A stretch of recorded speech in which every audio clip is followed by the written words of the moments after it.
I'm Natalie, 32 years old, and during Christmas dinner, my parents announced that I was a failed mother with a worthless daughter. They told us to pack our things and leave because we didn't deserve to be with the real family. I didn't beg or defend myself. I simply reached into my pocket, pulled out a key, and placed it on the table. 1 minute later, they were calling me back desperately. Where are you watching from today? Drop your location in the comments below and hit that like and subscribe button if you've ever felt undervalued by your own family. You'll definitely want to stick around for what happened next. Let me take you back to how this all started. People always assume that single mothers struggle financially, but that wasn't my story. I had a good job as a marketing director at a tech company, owned my apartment outright, and never missed a bill. My 8-year-old daughter Emma was thriving in school, taking piano lessons, and had more opportunities than most kids her age. But according to my parents, none of that mattered because I didn't have a ring on my finger. It started when I was 24 and got pregnant. The father wasn't interested in sticking around, which honestly was fine by me. I'd rather raise Emma alone than with someone who didn't want to be there. But my parents saw it as the ultimate failure. Not the successful career I built, not the stable home I provided, not the happy, confident child I was raising. All they saw was shame. My sister Rebecca had done everything right in their eyes. She'd married her college boyfriend at 25, had 2 kids by 30, and played the perfect wife role. Never mind that her husband barely worked while she juggled 3 part-time jobs to keep their house. Never mind that she called me crying about money troubles every other week. In my parents' minds, she was the success story because she had a wedding ring. The irony? I was probably the most financially stable person in our entire family. While Rebecca struggled to pay her mortgage and my parents lived off their modest retirement savings, I was building wealth, saving for Emma's college fund, and actually enjoying life. But somehow, I was still the family disappointment. Every family gathering came with subtle digs. When are you going to find Emma a father figure? It must be so hard raising her alone. Rebecca's kids are so lucky to have both parents. The comments were always wrapped in fake concern, but the message was clear.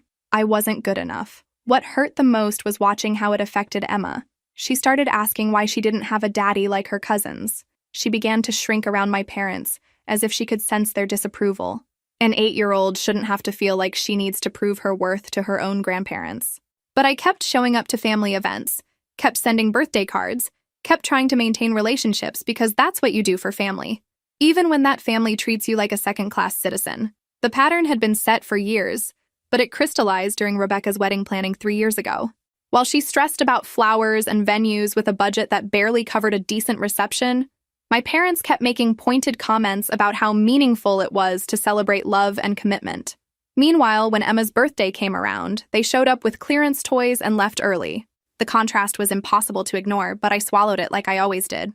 At least Rebecca is building something real, my mother had said once, not realizing I could hear her talking to my aunt on the phone.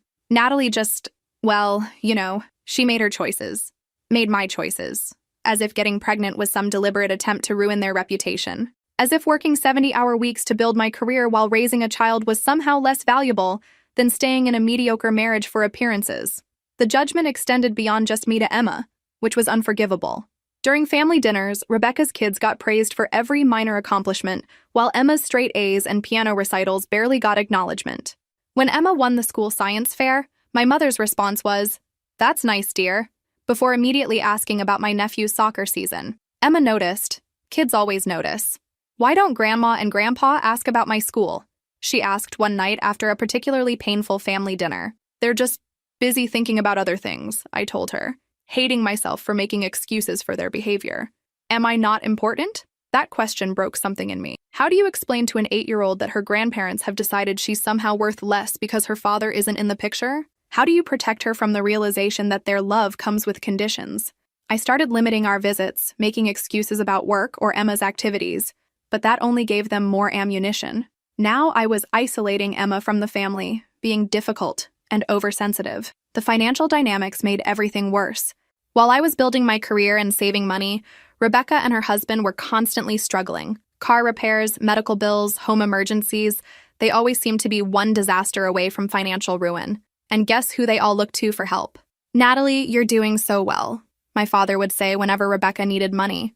"Maybe you could help out your sister." I did help, more times than I can count. 1,000 here for car repairs, 500 there for unexpected bills, never asking for it back because family doesn't keep score, according to my mother. But somehow, when I needed emotional support or simple acknowledgement of my achievements, the well ran dry. The breaking point came last summer when Rebecca's family went on vacation to Disney World, funded partially by my loan, while Emma and I stayed home because I was saving for her future college expenses. The photos on social media were torture. My parents beaming with pride at the perfect family vacation while Emma asked why we couldn't go too. That's when I realized the truth. To them, Emma and I weren't really family. We were obligations. Reminders of my failure that they tolerated but never truly accepted. The beach house idea started 2 years ago during one of those perfect spring days when my father gets nostalgic about his childhood summers on the coast. We were all at Sunday dinner, a tradition my mother maintained with religious fervor, when he started reminiscing about family vacations and building memories. "I've been thinking," he announced, cutting into his roast beef with the ceremonial precision he applied to all major pronouncements. "Your mother and I aren't getting any younger. We should do something meaningful with our savings while we can still enjoy it." My mother's eyes lit up. She'd been dropping hints about a beach house for months, leaving real estate magazines strategically placed around their living room, bookmarking oceanfront properties on her laptop. "What did you have in mind?" Rebecca asked, though we all knew where this was headed. "A beach house," my father said, as if the idea had just occurred to him. "Somewhere the whole family can gather, make memories with the grandchildren, build something lasting." The vision he painted was seductive.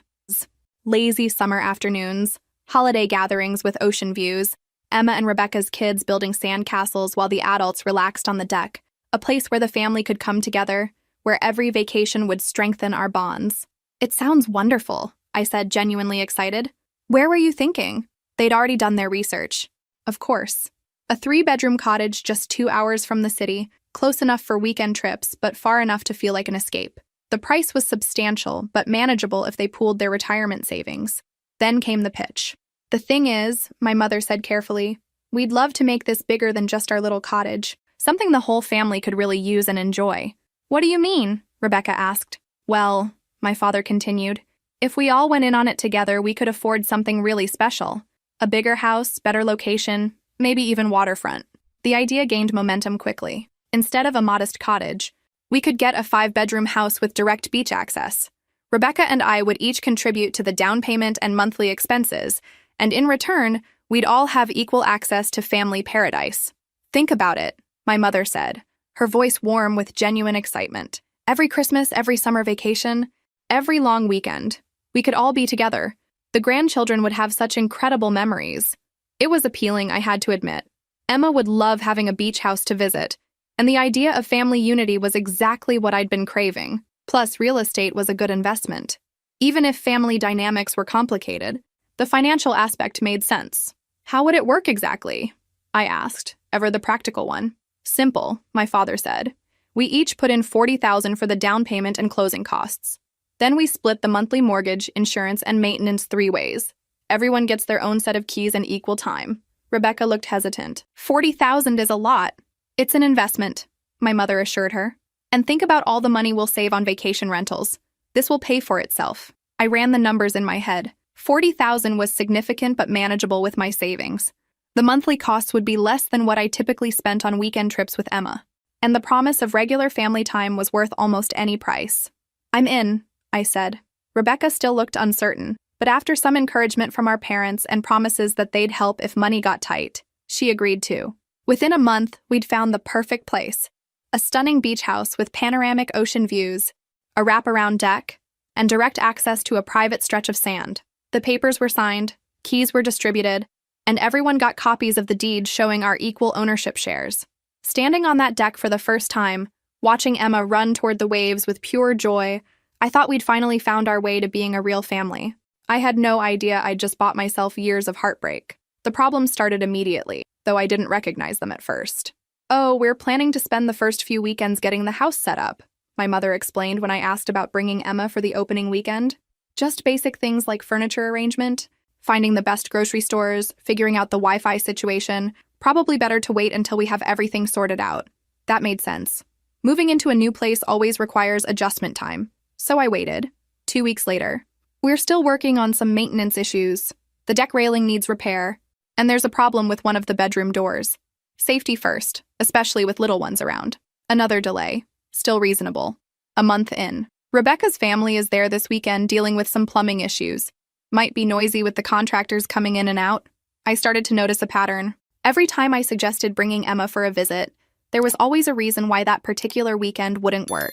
Meanwhile, my parents' car and Rebecca's SUV were regularly absent from their driveways on Friday afternoons.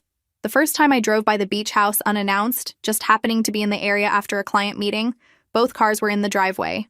Through the windows, I could see Rebecca's kids playing on the deck while the adults relaxed with drinks. Family bonding time, just not with my part of the family. When I called to ask about it later, my mother's explanation was breezy. Oh, it was a last-minute thing. Rebecca needed to get away from the city for her stress. And we thought it would be nice to have the grandchildren experience the ocean. We would have invited you, but we know how busy you are with work. The excuse was carefully crafted, true enough that I couldn't argue without seeming petty, but thin enough that the message was clear. They'd prefer Emma and me not be there. The financial requests started shortly after. The property taxes came in higher than expected, my father informed me via email, along with a bill for an extra $800. Just this once to get caught up. Then it was emergency roof repairs after a storm. Then new appliances when the old ones suddenly broke down. Then landscape maintenance that couldn't wait. Each request came with an apology and assurance that it was temporary, just this once, unexpected circumstances. But Rebecca was always having cash flow problems. My parents were on a fixed income, and somehow I was the only one who could cover these urgent expenses.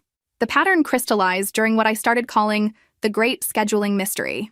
Every time I requested specific dates for Emma and me to use the house, I was told those weekends were already taken. Rebecca's already claimed that weekend for her anniversary. Your father and I will be hosting book club that Saturday. Those dates conflict with the children's school break schedule. But when I offered alternative weekends, those were somehow unavailable too.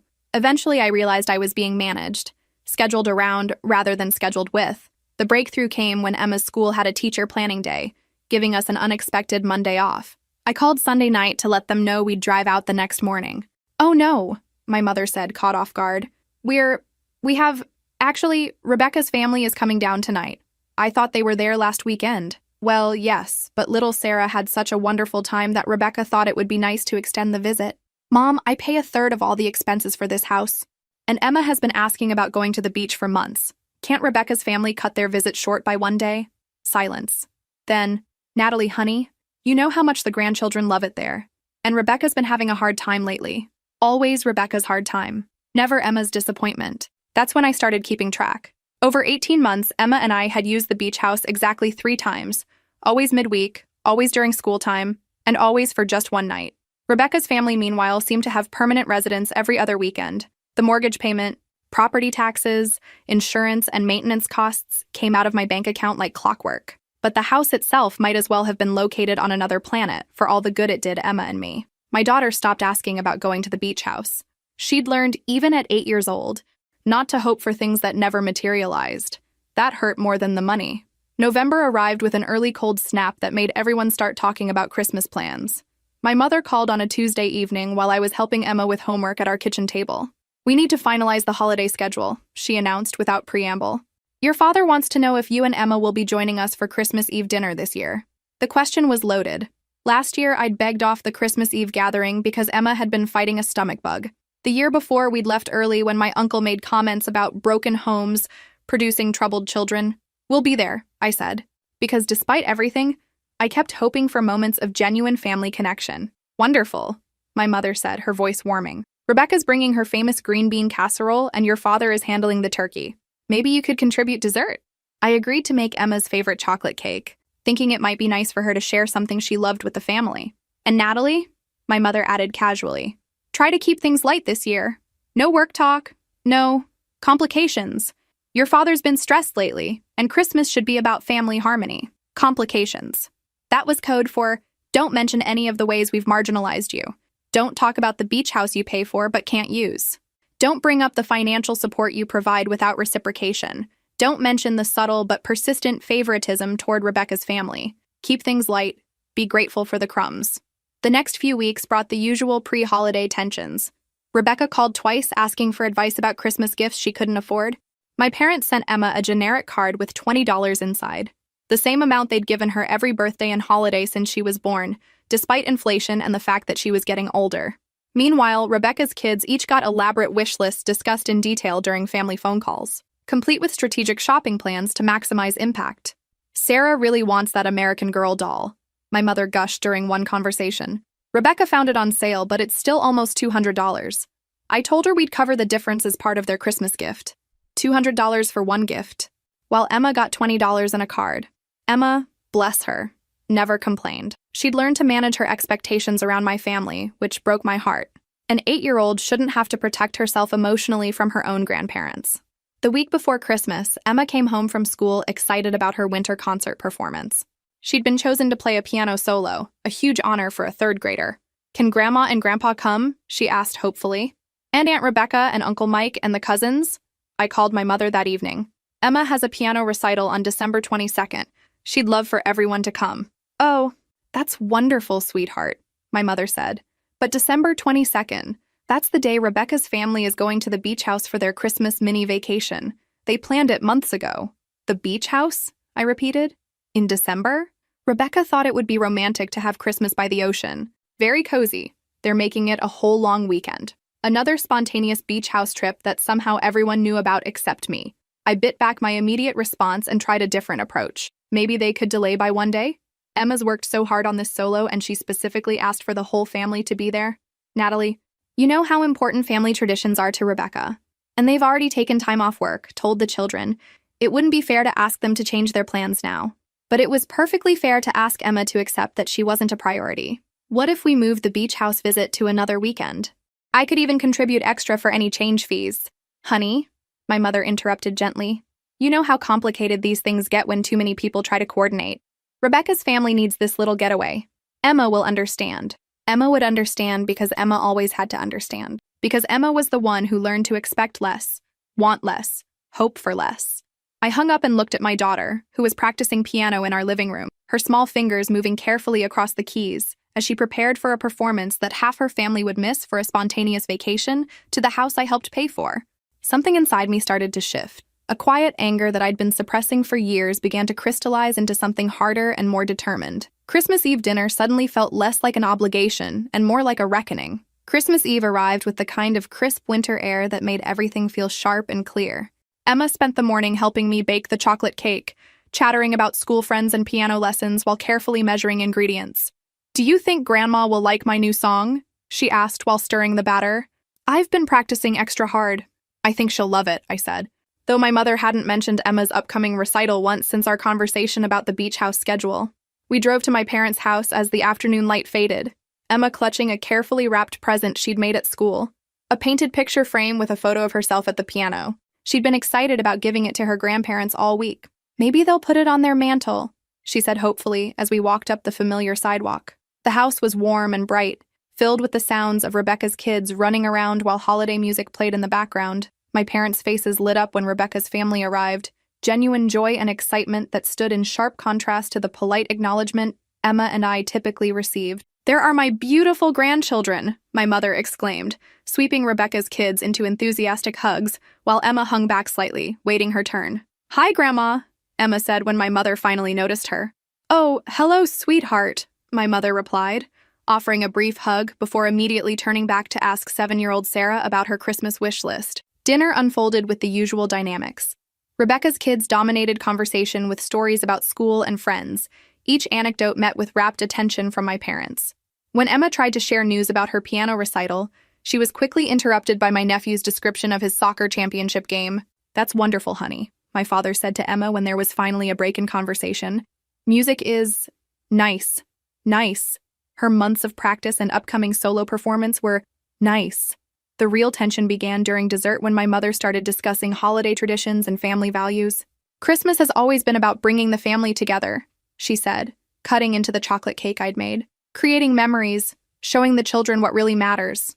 "Speaking of family memories," I said carefully, "I wanted to mention again that Emma's piano recital is tomorrow evening. She's performing a solo piece she's been working on for months." The table went quiet. Rebecca shifted uncomfortably while my parents exchanged glances. "Oh, that's wonderful, dear," my mother said with forced enthusiasm. "I'm sure she'll do beautifully. Would you like to come?" Emma asked directly, her 8-year-old voice cutting through the adult awkwardness with typical childhood honesty. Another pause. My father cleared his throat. "Well, sweetheart, Aunt Rebecca's family is taking a special Christmas trip tomorrow, and we promised to help them get ready. We're going to the beach house, Sarah announced excitedly. Mommy says we can build sandcastles even in winter. Emma's face fell slightly, but she recovered quickly. That sounds fun, she said politely. Maybe next time, my mother added weakly. There won't be a next time, I said quietly. This was Emma's first solo performance.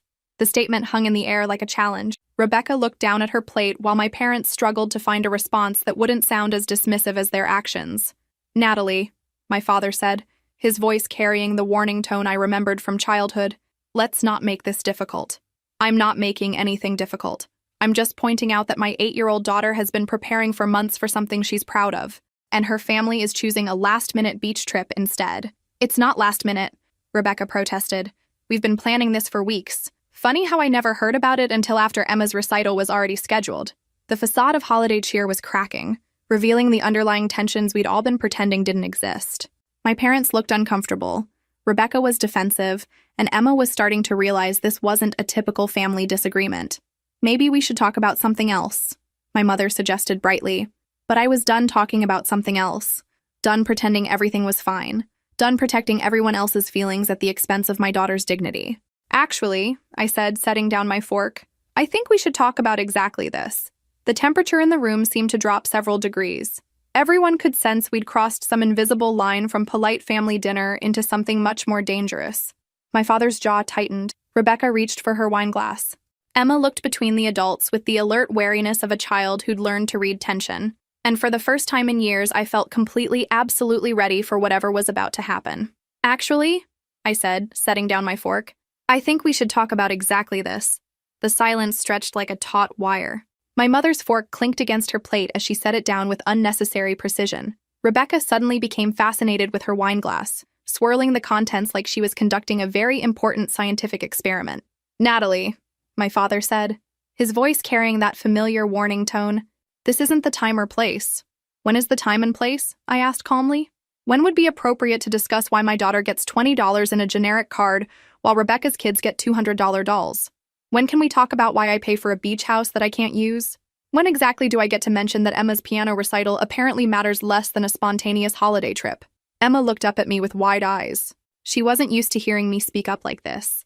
None of them were. We never said Emma's recital didn't matter, my mother protested, but her voice lacked conviction. You didn't have to say it.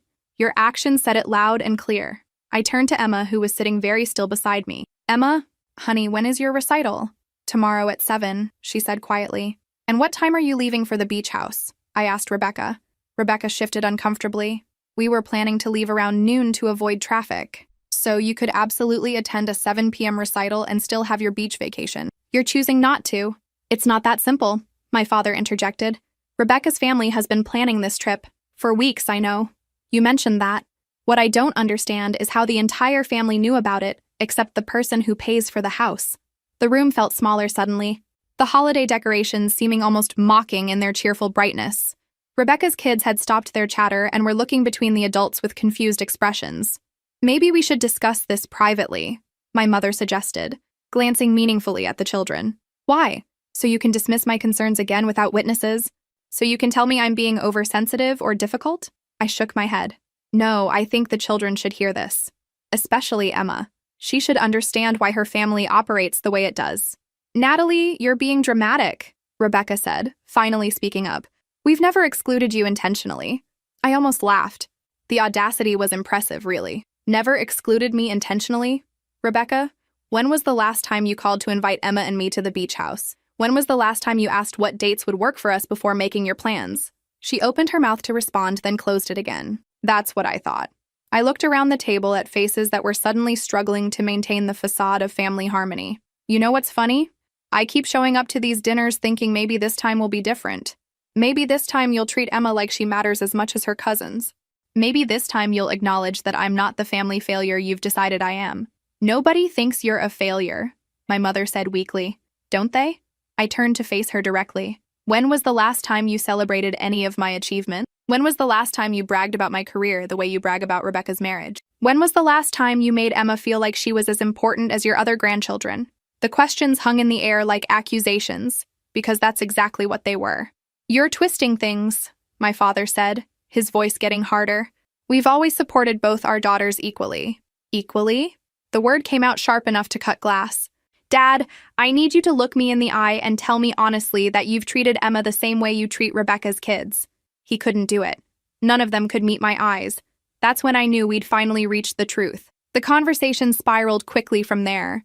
What had started as pointed questions became accusations, defenses, and the kind of ugly truths that families spend years avoiding. The problem, my mother said, her voice taking on that cutting edge she used when she was done pretending to be nice, is that you've never learned to accept constructive criticism. Ever since you were young, you've been defensive about your choices. My choices, I repeated slowly. You mean like the choice to build a successful career? The choice to provide a stable home for my daughter? The choice to pay for a beach house that benefits everyone but me? You know that's not what I mean.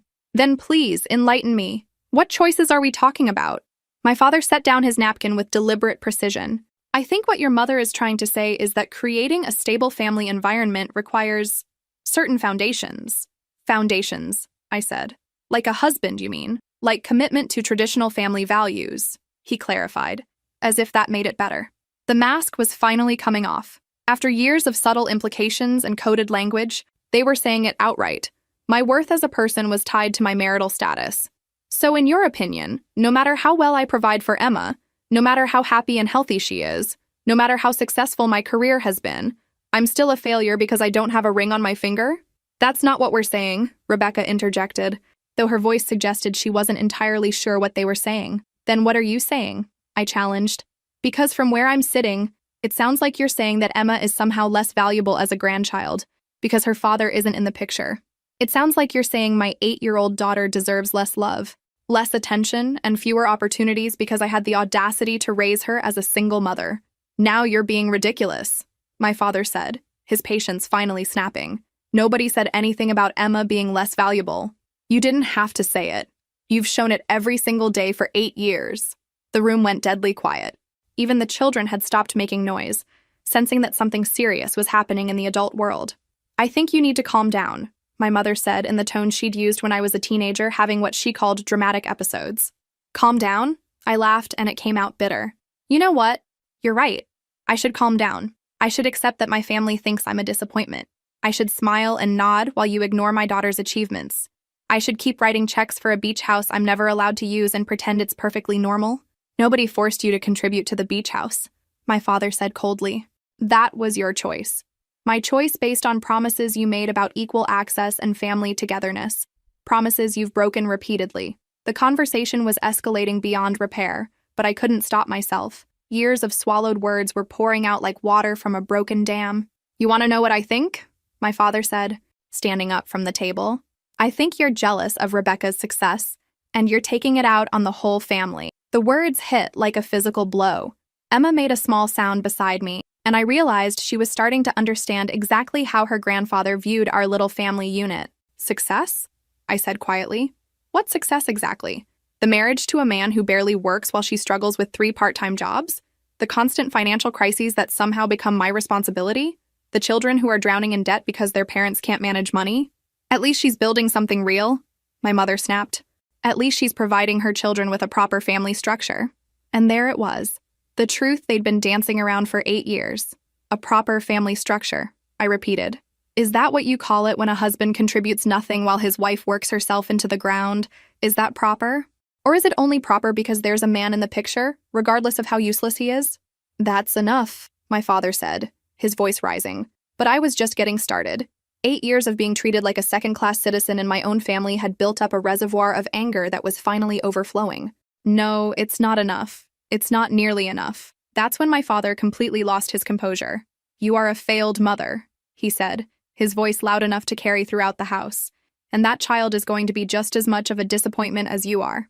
The words landed like bombs in the sudden silence.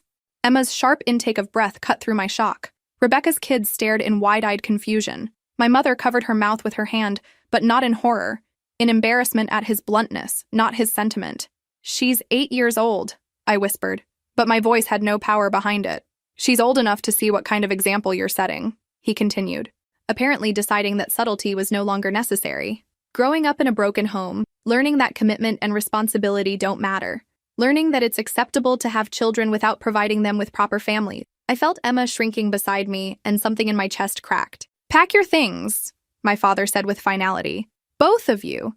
You clearly don't want to be part of this family, so stop pretending. Get out of our house and stay out until you learn how to show some respect and gratitude for everything we've done for you. The cruelty was breathtaking in its completeness. Not only were they rejecting me, they were rejecting an innocent 8-year-old child whose only crime was being born to an unmarried mother. Pack your things and leave, he said with ice-cold finality. You two don't deserve to be with the real family. Emma started to cry. Quiet, heartbroken tears that made my vision blur with rage. But I didn't argue. I didn't beg. I didn't try to negotiate or explain or defend. Instead, I reached into my pocket. My hand was steady as I pulled out the key, completely steady, which surprised me given the earthquake happening inside my chest. The key was small and brass, attached to a simple keychain with a tiny anchor charm that I'd thought was cute when we first got the beach house. I set it on the table with a soft click, right in the center where everyone could see it. The dining room went dead silent except for Emma's quiet sniffling and the tick of my mother's grandmother clock in the hallway. Everyone stared at the key like it was some kind of exotic object they'd never seen before. What? My mother started to say, then stopped. I didn't explain. I didn't announce what I was doing or deliver some dramatic speech about independence and dignity. I simply stood up, smoothed my dress, and extended my hand to Emma. Come on, sweetheart, I said quietly. Let's go home. Emma wiped her eyes with the back of her hand and slipped her small fingers into mine. She was still clutching the wrapped present she'd made for her grandparents, the painted picture frame with her piano photo that they'd never get to see now. As we walked toward the door, I could hear the confused murmur of voices behind us. What was that about? Rebecca asked. I don't know, my mother replied, though there was uncertainty creeping into her voice. Some kind of dramatic gesture, I suppose. My father said nothing. We made it to the front door before my mother called after us. Natalie, don't be ridiculous. Come back and we'll talk about this like adults. I paused with my hand on the doorknob, and For just a moment, I considered turning around. Old habits die hard, and I'd spent 32 years trying to smooth over family conflicts and keep everyone happy. But then I looked down at Emma, who was still holding that carefully wrapped present, and I realized something important. Walking away wasn't giving up on family. It was choosing the family that mattered most. I opened the door without looking back. The cold air hit us like a slap, but it felt cleaner somehow. Honest. Emma and I walked to the car in silence, our footsteps crunching on the light dusting of snow that had started falling while we were inside. As I buckled Emma into her booster seat, she looked up at me with red-rimmed eyes. Mommy, what was the key for? It was for the beach house, baby. Are we not going to the beach house anymore? I tucked a strand of hair behind her ear, marveling at how such a simple question could contain so much heartbreak and hope at the same time. No, sweetheart, we're not. She nodded solemnly, processing this information with the resilience that 8-year-olds somehow possess. Will you come to my piano recital tomorrow? She asked. The question nearly broke me. After everything that had just happened, she was still worried about whether she'd have someone in the audience who cared about her achievements. Wild horses couldn't keep me away, I promised, starting the car. As we pulled out of the driveway, I saw movement in the front window. My family, probably trying to figure out what my little dramatic gesture had been about. In about 30 minutes, when my father tried to write the next mortgage check for the beach house, they'd understand. My phone started ringing before we'd gone 2 blocks, but I was done taking their calls. The ringing didn't stop. It started while Emma and I were driving home through the light snow, my mother's contact name lighting up the dashboard display again and again. I let it go to voicemail. Then it started again. By the time we pulled into our driveway, I'd received 6 calls from my mother, 3 from Rebecca, and 2 from my father, a man who usually considered calling me a last resort.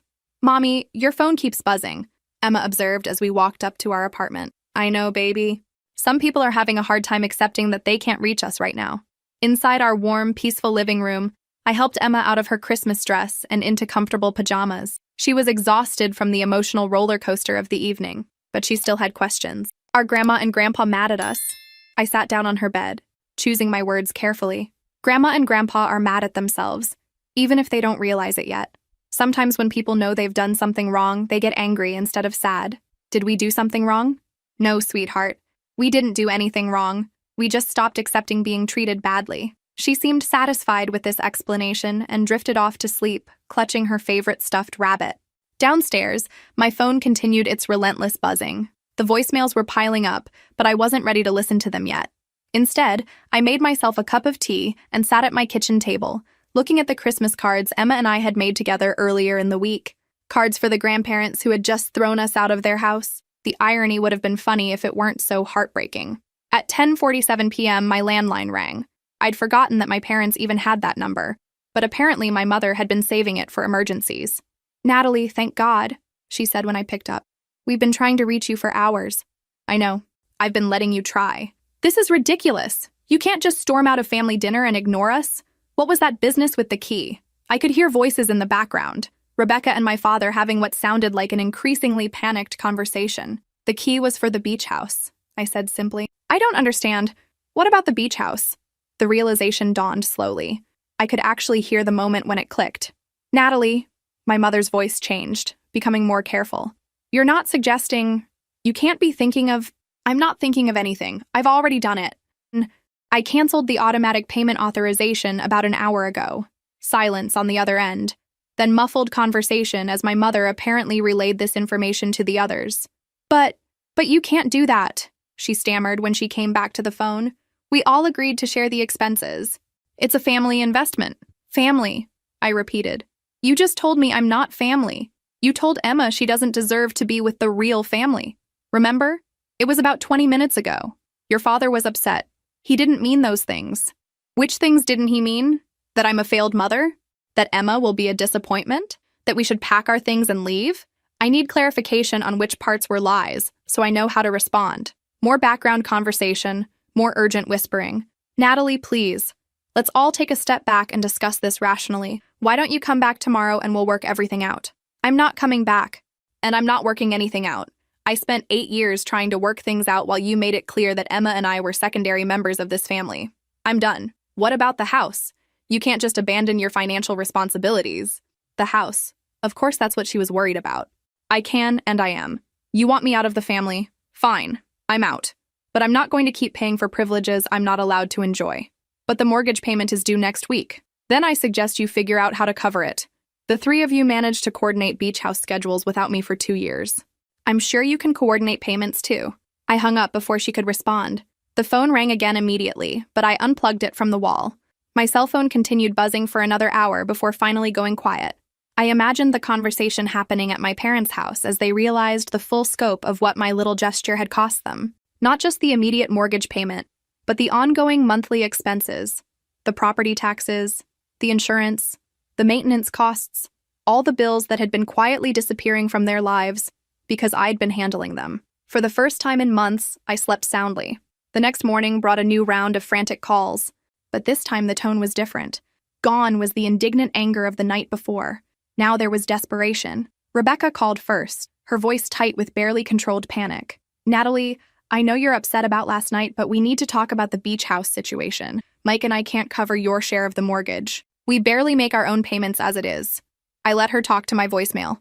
My father called next, his pride clearly warring with financial reality. "Natalie, this is your father. I think there's been a misunderstanding about last night. Call me back so we can discuss this properly." A misunderstanding.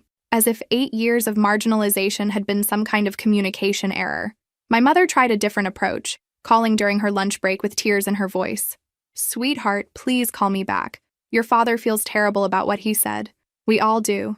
Emma is a wonderful child and we never meant to hurt either of you. Can we please work this out?" By noon, I'd received 14 voicemails, 6 text messages, and 1 email from Rebecca that included a detailed breakdown of beach house expenses, and a plea for me to think about the family. The same family that had excluded me from decision-making, vacation planning, and basic respect for 2 years. Emma's piano recital was that evening, and I spent the afternoon helping her prepare. We ironed her white dress, practiced her piece one more time, and talked about performing in front of an audience. "Will anyone else be there for me?" she asked as we drove to the school. "I'll be there," I said. "And Mrs. Peterson from next door asked if she could come. She's excited to hear you play." "What about family?" The question was innocent, but it cut deep. "Sometimes the people who love us most aren't the people we're related to," I told her. "Sometimes they're the people who choose to show up for us." Mrs. Peterson was indeed there, sitting in the 3rd row with a bouquet of carnations for Emma. She clapped enthusiastically after Emma's flawless performance, and she took photos with my phone so Emma would have memories of her big moment. As we drove home afterward, Emma was glowing with pride and accomplishment. For the first time in years, she'd had a special moment that wasn't overshadowed by family drama or competing priorities. "That was the best day," she announced from her booster seat. "It really was," I agreed. My phone had been buzzing throughout the recital, but I'd kept it silenced. When I finally checked it at home, I found increasingly desperate messages from my family. The mortgage payment had been due that morning. The automatic payment I'd canceled left them scrambling to cover nearly $3,000 at the last minute. They'd managed to scrape together enough to avoid late fees, but the reality of their new financial situation was apparently sinking in. Rebecca's final text of the day was the most telling. "Mom and Dad are talking about selling the beach house. They can't afford the payments without your contribution. Please call us back. We can work this out." I turned off my phone and helped Emma with her bath, listening to her chatter about the other kids in the recital and her plans for winter break. For the first time in years, those plans would be just about us. No obligations to a family that didn't value us. No financial stress from supporting people who took my generosity for granted. No walking on eggshells around relatives who saw Emma as somehow less worthy of love. Just peace. The next few days brought more frantic attempts at contact, but the desperation in their voices was increasingly mixed with resentment. They wanted me back, but only to solve their financial problems. Not because they missed me or Emma. Not because they realized how badly they'd treated us. Because they needed my money. A week after Christmas, my mother left her most honest voicemail yet. "Natalie, I don't understand why you're being so stubborn about this. Yes, things got heated Christmas Eve, but this is punishing the whole family for one argument. Your father and I can't afford these house payments on our retirement income, and Rebecca can barely manage her own bills. We need you to come back to the arrangement. This affects everyone, not just you." She was right about one thing. It did affect everyone, but for the first time in 8 years, it was affecting me in a positive way. 3 months later, spring arrived early. Emma and I spent our Saturday morning planting flowers in the small garden behind our apartment complex, something we'd never had time for when we were constantly managing family obligations and beach house visits that never materialized. "Mommy, look!" Emma called out, pointing to a tiny green shoot pushing through the soil. "Something's growing." Something was growing indeed. Emma had blossomed in the months since we'd stepped away from my family's toxic dynamics. Her piano teacher mentioned how much more confident she seemed during lessons. Her grades had improved. She laughed more easily and worried less about saying the wrong thing. Children are resilient, but they're also perceptive. Emma had absorbed years of tension and uncertainty without even realizing it. Now that we'd removed ourselves from that environment, she was flourishing in ways I hadn't expected. My phone still rang occasionally with calls from my family, but the frequency had decreased as they adjusted to their new reality. The beach house had been sold within 6 weeks of my departure from their financial arrangement. My parents had downsized to a small condo, and Rebecca's family had moved in with them temporarily while they sorted out their own housing situation.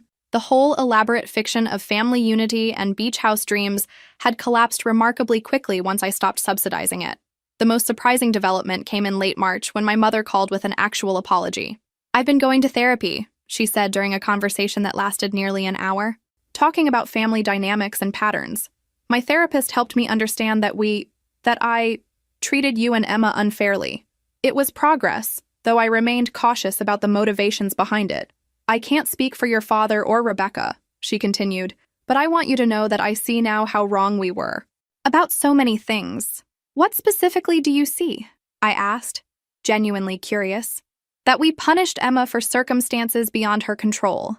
That we took your financial support for granted while treating you like a second-class family member.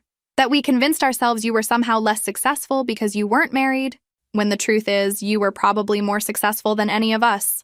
The acknowledgement was meaningful, even if it came months too late. "Where do we go from here?" she asked. "I don't know," I answered honestly. "Emma and I have built a good life without the constant stress of trying to prove our worth to people who should have loved us unconditionally. I'm not sure we're ready to risk that peace." She understood, or said she did. Emma and I developed new traditions that spring: Saturday morning gardening, Sunday afternoon bike rides, piano practice that felt joyful instead of pressured, dinners where conversation flowed naturally instead of navigating hidden landmines of family politics. I also started dating again, something I'd avoided while dealing with family judgment about my relationship choices. Emma met David, a kind, stable man who treated her with the same respect he showed me. He attended her spring concert, helped with homework, and never once made her feel like she needed to earn his attention. "Is David going to be my new dad?" Emma asked one evening after he'd left from dinner. "I don't know what's going to happen with David and me," I said. "But I do know that whoever ends up in our lives will treat you like the amazing person you are from day one. No earning it, no proving yourself. Just love and respect because you deserve it." She seemed satisfied with this answer. As summer approached, Emma asked if we could plan a vacation. "Where would you like to go?" I asked. "Somewhere with a beach," she said, then paused. "But not the beach house. Somewhere that's just ours." We ended up renting a cottage in Maine for a week. Emma built sandcastles without worrying about impressing anyone. I read books and watched sunsets without calculating mortgage payments or managing family dynamics. We were tourists in our own lives, discovering what peace felt like. On our last evening there, as Emma played in the waves and I watched from our private deck, I thought about the key I'd placed on that Christmas dinner table. Such a small gesture that had changed everything. I'd thought I was just walking away from a toxic situation. What I'd actually done was walk toward the life Emma and I deserved. One where our worth wasn't constantly questioned, where love didn't come with conditions, and where family meant something beautiful instead of something painful. Sometimes the bravest thing you can do is stop fighting for people who never valued you in the first place. Sometimes walking away is the only way to find your way home. Emma ran up from the water, sandy and glowing with joy. "This is the best vacation ever," she announced, throwing her arms around me. "It really is," I agreed, meaning every word.